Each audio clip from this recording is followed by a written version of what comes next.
1955. Sammy Davis Jr. had just finished performing at the Copacabana in New York City. 2,000 people on their feet. Standing ovation. Flowers thrown on stage. He was the biggest entertainer in America. Exhausted and starving, he walked to a nearby restaurant. The maitre d' looked him up and down. "We don't serve Negroes in the dining room." Sammy stood there in his tuxedo, still sweating from performing for 2 hours. "But I can arrange for you to eat in the kitchen, Mr. Davis." So he did. He sat on a stool next to the dishwasher, ate off a plate handed to him by a cook, while white customers who just paid to see him perform sat 30 feet away in the dining room. The everyday racism that reminded him, fame doesn't change your skin color in America. It started in the late 1940s, when Sammy was beginning to break through as a solo performer. The Will Maston Trio. Sammy, his father Sammy Davis Sr., and his uncle Will Maston were performing across America. They were getting good reviews, building a reputation, making decent money. But after every show they faced the same problem. Where could they eat? In most American cities in the 1940s and 1950s, restaurants operated under strict segregation policies. Some were explicit about it, signs in the windows saying whites only or no coloreds. Others were more subtle. The maitre d' would simply say they were fully booked when black customers tried to enter, even when empty tables were visible through the window. For most black Americans, the solution was simple. Don't try to eat in white restaurants. Stick to the establishments in black neighborhoods where you were welcome. But Sammy Davis Jr. wasn't most black Americans. He was a performer who worked late into the night. By the time his show ended at 11 p.m. or midnight, most restaurants in black neighborhoods were closed, and the theaters where he performed were often in white areas of town, far from where he'd be welcome to eat. So he developed a routine that would define a decade of his life. Finish the show. Take off the stage makeup. Walk to a nearby restaurant, somewhere nice, somewhere his white colleagues from the theater would eat. Walk in the door. Wait for the maitre d's face to change from welcoming to uncomfortable. Then came the script. It varied by city, by restaurant, by how polite the maitre d' wanted to be. But the message was always the same. "I'm sorry. We don't serve Negroes." Sometimes they used that word. Sometimes they used worse words. Sometimes they used euphemisms. "We don't serve your kind. Our clientele wouldn't be comfortable. It's our policy." And then, if the maitre d' recognized Sammy, if he'd seen the show, if he knew Sammy was famous, if he felt guilty about turning away a celebrity, came the accommodation. "But Mr. Davis, we'd be honored to serve you in the kitchen." The first time it happened, Sammy was 23 years old. It was 1948, in Chicago. He'd just performed at the Chicago Theater to a sold-out crowd. The reviews had been incredible. He was riding high on success. He walked into a restaurant 3 blocks from the theater. The maitre d' had recognized him immediately. "Mr. Davis, we loved your show. But I'm afraid," he lowered his voice as if not saying it loudly would make it less insulting, "we don't seat colored guests in the dining room, but we would be delighted to serve you in the kitchen. Same menu, same quality. You just," he gestured vaguely, "won't be visible to other diners." Sammy's father, who was with him, put a hand on Sammy's shoulder. A warning. "Don't make a scene.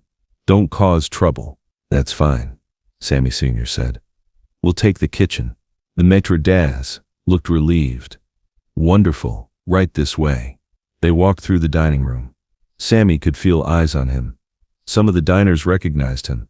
He saw a few pointing, whispering. A woman smiled and waved. She'd probably been at the show. But they walked past all the tables, through a swinging door, into the kitchen. The kitchen was hot, loud, crowded with cooks and dishwashers and waiters rushing in and out. The maitre gestured to 2 stools near the dishwashing station. "Here you are, gentlemen. Someone will take your order shortly." A cook brought them menus. The same menu the dining room had. Asked what they wanted. Took their order back to the line. Sammy sat on his stool, still in his performance tuxedo, and looked around. The dishwasher next to him was a young black man, maybe 18. He kept glancing at Sammy, clearly recognizing him but not sure if he should say anything. The food came. It was good, the same food being served 30 feet away in the dining room. Sammy could hear the dining room noise. Laughter, Conversation. The clink of glasses.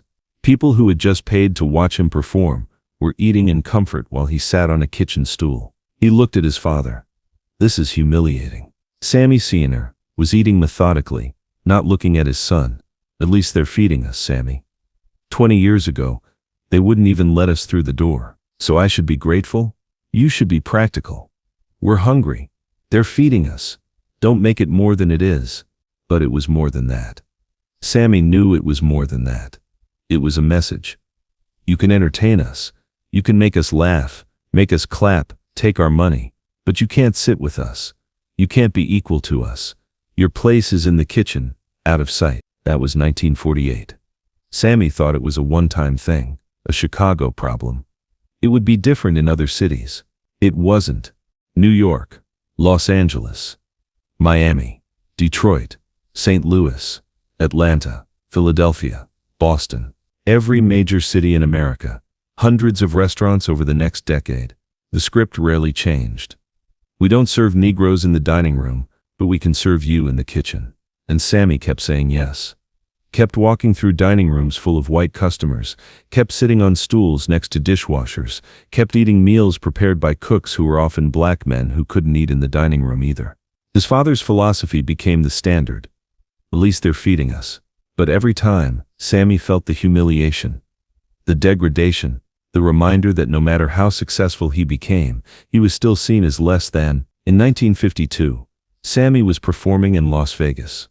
By then he was a genuine star. He was headlining at major casinos, making serious money, getting national attention. After a show at the Sands Hotel, he went to a restaurant on the Strip with his band members. 3 of them were white. Sammy and his drummer, a black man named Chico, were the only black members of the group. They walked in together. The maitre d' looked the group, then at Sammy.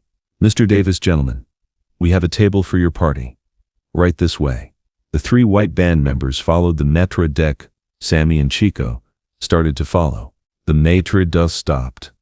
"Mr. Davis, I'm afraid you and your friend will need to eat in the kitchen, but your colleagues are welcome in the dining room." The white band members stopped. One of them, Jerry, the trumpet player, said, "What? No, we're all together." "I understand," the maitre d' said smoothly. "But our policy is bullshit," Jerry said. "Either we all eat in the dining room, or we all leave." Sammy put a hand on Jerry's arm. "It's okay. It's not okay, Jerry. I do this all the time. Don't make a scene. You guys eat. We'll eat in the kitchen." Jerry looked like he wanted to argue. But Sammy's expression said, "Please don't make this a bigger thing than it is." So they separated. The 3 white band members sat in the dining room. Sammy and Chico walked to the kitchen. Chico was quiet as they sat on their stools. Finally, he said, "How do you stand this?" Sammy had no good answer. "You get used to it." "I don't want to get used to it." "Neither do I." "But what's the alternative? Starve?" "The alternative," Chico said, "is to tell them to go to hell." Sammy looked at him. Chico was 25. Young, angry. Not yet worn down by a decade of kitchen stools. "And then what?" Sammy asked. "We don't eat. We make a scene. Maybe they call the cops. Maybe we get arrested for disturbing the peace. Maybe we get blacklisted from Vegas venues. For what? Pride?" "Yeah," Chico said. "For pride." Sammy wanted to agree with him, wanted to feel that righteous anger. But he was tired. He'd been fighting small battles every day for years, and he'd learned, you can't win them all. Sometimes you have to choose which battles matter. A kitchen meal didn't feel like a battle worth losing everything over, but it accumulated. Every kitchen, every stool, every time he heard diners laughing 30 feet away while he ate next to a dishwasher, the humiliation accumulated until it became part of who he was. A weight he carried. A reminder that fame and talent and success couldn't erase the fundamental fact of his skin color in 1950s America. The breaking point came in 1958. Sammy was in Atlanta performing at a theater downtown. After the show, he and his father went to a restaurant across the street. The routine played out exactly as it always did. "We don't serve Negroes in the dining room, but we'd be honored to serve you in the kitchen, Mr. Davis." Sammy looked at the maitre d', looked at the dining room, beyond him. looked at his father, who was already preparing to accept the kitchen table, and something in Sammy broke. "No," he said. The maître looked confused. "I'm sorry. No, I'm not eating in your kitchen." His father's hand was on his arm. "Sammy, I've eaten in kitchens in New York, Chicago, Los Angeles, Miami, Detroit, Boston, Philadelphia, and a dozen other cities. I've sat on stools next to dishwashers while white people who paid to see me perform ate 30 feet away. I've smiled and said thank you and pretended it was fine, and I'm done." "Sammy," his father said quietly, "we're hungry. Don't make this harder than it needs to be." "Harder than it needs to be." Sammy's voice was rising. "How hard does it need to be? How many kitchens do I have to eat in before I'm allowed to say enough?"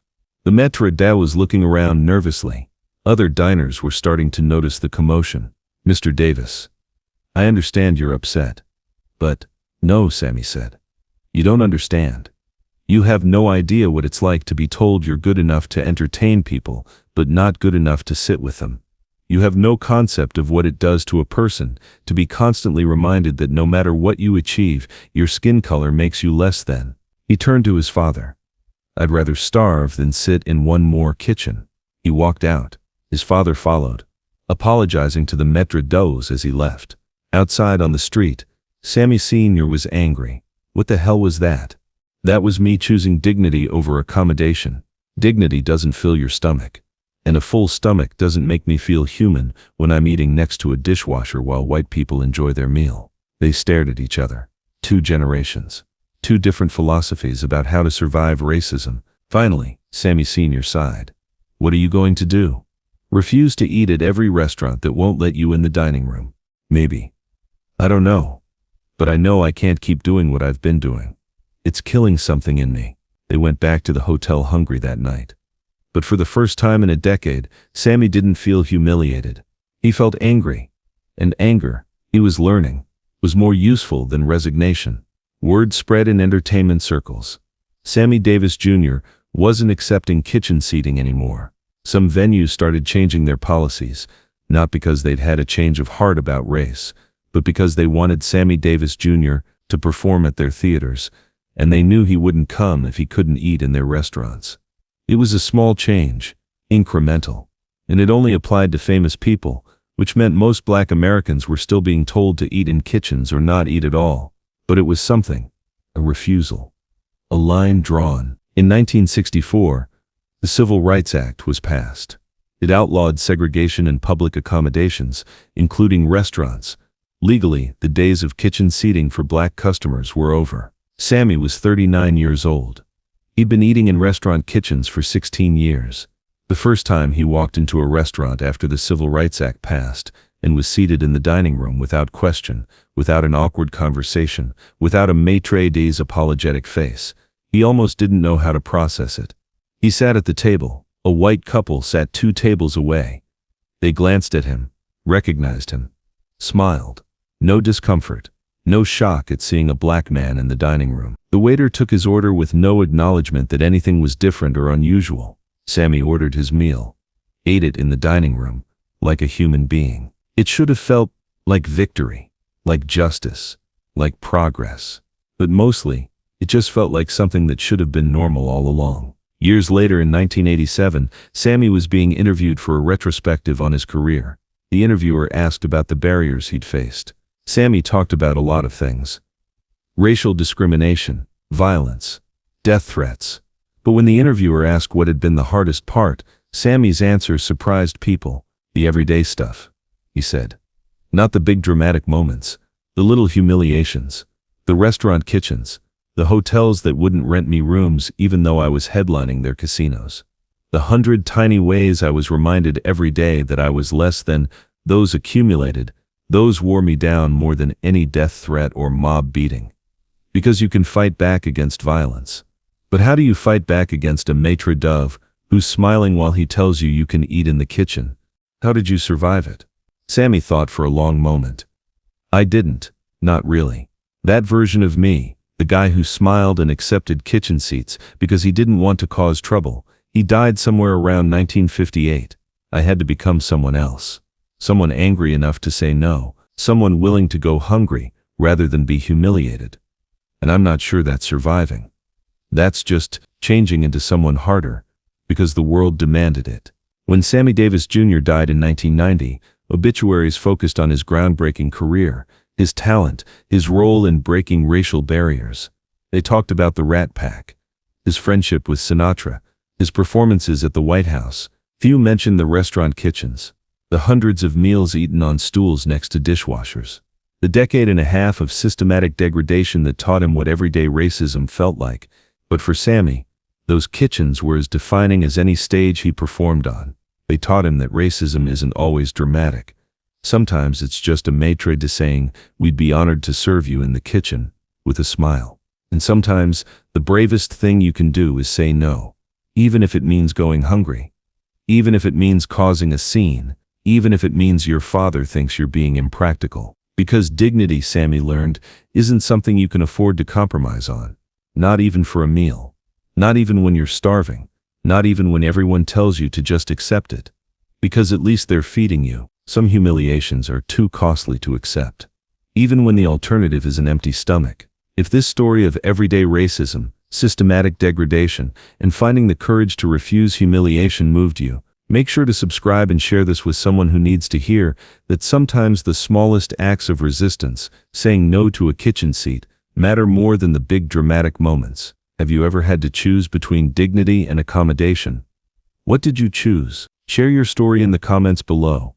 And don't forget to ring that notification bell for more true stories about the legends who showed us that refusing to accept humiliation is its own form of victory.